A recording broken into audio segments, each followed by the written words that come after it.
Hi guys, I'm making this video to talk about your compare and contrast LRL, so literature response log.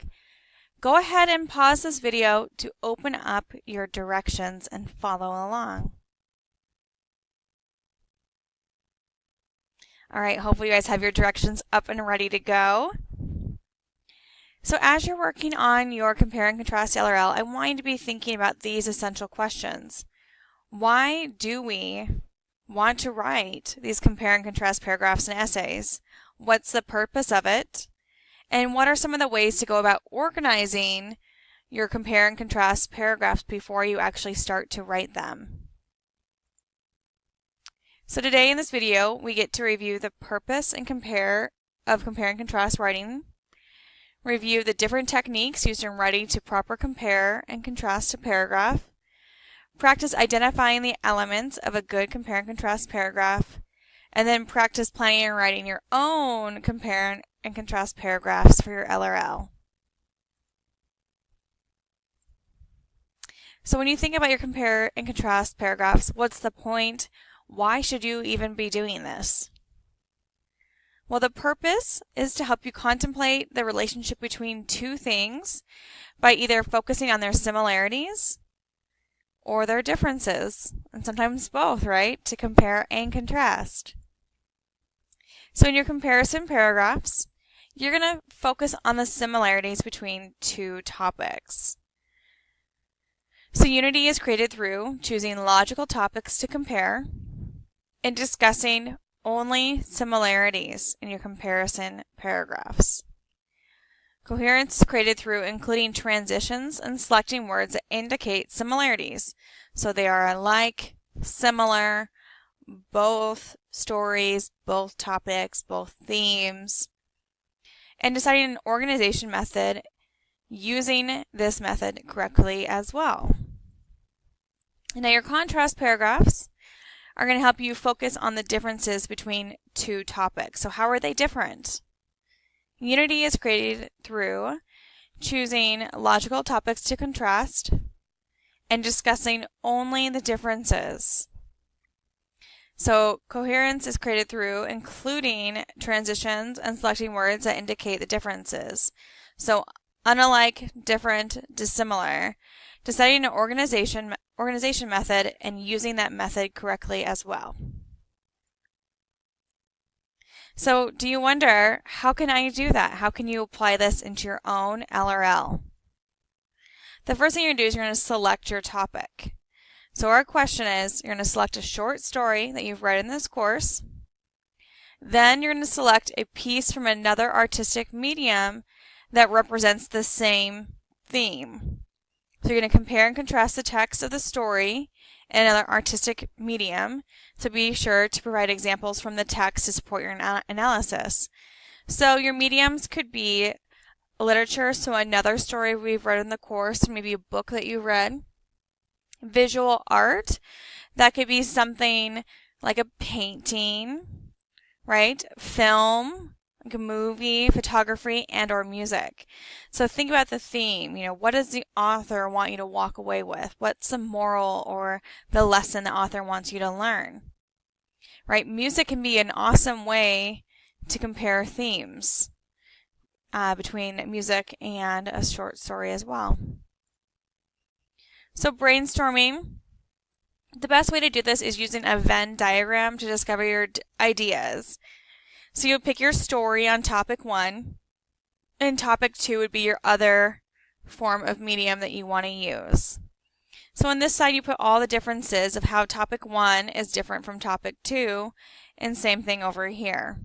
And in the middle of your Venn diagram, you're going to list all the similarities, which a lot of it would be the theme, right? How does the author showcase the theme in both topics? So another recommendation you can do is the block method to answer your LRL question. So you can create an outline listing different things of what you're going to put in each paragraph. So paragraph 1, the topic sentence including the similarities and differences. And then the rest of the paragraph should only focus on the similarities between the two mediums. In paragraph 2, use a transition to introduce the differences between the two mediums. and then you're going to focus on the differences between the two mediums as well. So again, paragraph 1 is the similarities, and then paragraph 2 is the differences. So the vocabulary, so words to contrast, words you can use is unlike, different from, despite, but, yet, and then some transitional words could be however, nevertheless, in contrast, on the other hand, although, even though, while, and whereas. And then comparison words like, similar to, just like, be the same as, both, neither if it's the similar, they're both similar to that, and similarly, likewise, in the same way, or just as. So feel free to pause this video if you need to use some of these vocabulary terms for your own LRL. So here's an example of a compare and contrast paragraph. Although gorillas and chimpanzees differ in their weight, they have other physical similarities as well as behaviors in common. Notice in my topic sentence, I'm telling you right away what I'm comparing and contrasting. I tell you how they're similar and how they are different in my topic sentence. Then I'm going to talk about the similarities, and then I'm going to talk about the differences. So both belong to the highest order of mammals, the primates. This means that their genetic makeup is very similar. Additionally, these primates are similar in height. Adult male gorillas and chimps are generally 5 feet tall.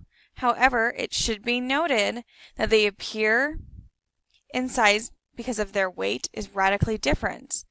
Another physical similarity is that these primates have opposite digits on both hands and feet. This similarity leads to one of their behaviors in common. Because these digits make the primates able to grasp and manipulate objects, gorillas and chimps are able to provide shelters for their families. Chimps use their hands to collect twigs and leaves to create soft nests in trees for their family groups. Likewise, female and baby gorillas also sleep in trees for homemade twigs and nests. Male gorillas are too heavy to sleep in the trees, so they sleep at the base of the tree that holds up their family. Diet is another similarity between the two primate groups. The image of the fierce gorilla is softened when he realizes that they, like chimps, prefer a diet of fruits, nuts, and vegetables. These physical and behavioral similarities highlight some of the links between the two members of the primate family. So notice I talk about similarities and differences between both groups, gorillas and chimpanzees, and then my closing sentence, again, highlights some of their similarities and their differences as well. So now it's going to be your turn to work on your own compare and contrast LRL. So again, you're going to select your topic first thing, what story you have read in this course. So a story that we have actually read within our English 108 course. Then you're going to select another medium. So it could be literature, visual art, film, photography, and or music. I did give you guys some topic ideas. So for August Heat, and I named some of the themes as well. The theme is events in our lives are predestined and therefore we cannot control our own fate. Nameless Tennessee, the theme is people and places make nameless a unique treasure despite its name. Marigolds is another story. The understanding and compassion of maturity come from looking clearly at the world as how it is. So now you guys need to brainstorm any songs, pictures, poems, cartoon strips, movies, or paintings that have similar themes to the ones noted. Once you have your two mediums selected, you're going to move on to using the Venn diagram I showed you before to help you create a visual piece to help you compare and contrast the similarities and differences. And then start your brainstorming process. So again, don't forget your Venn diagram. This will really help you stay organized, right? Listing the reasons why they are different and how they are the same, covering that theme.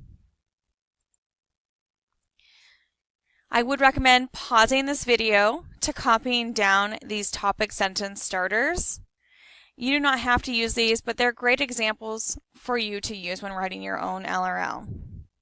So the short story Blank by Blank, notice I have the title and the author's name, and the whatever medium I choose and their author or person who created the piece of art, Both convey the theme of, however, they approach the theme in different ways. Then you're going to compare and contrast the story with a medium of your choice. Or another one could be, the common theme of, you list your theme, is seen in both the title by the author and in title by the author or artist. However, they differ in, and then list briefly the ways that they are different and how they go about sharing their theme. So steps for your success. Ask yourself the following questions when writing your compare and contrast LRL.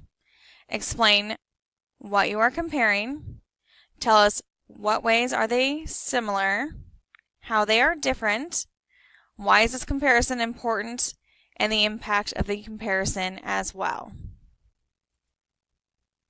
So in your checklist for your LRL, ask yourself, does the topic sentence introduce the author and the title of the work for both pieces of medium? Does the topic sentence address the common theme and also note the differences in how each piece addresses the theme? Does the paragraph contain supporting sentences that explain the similarities and or differences between the two pieces?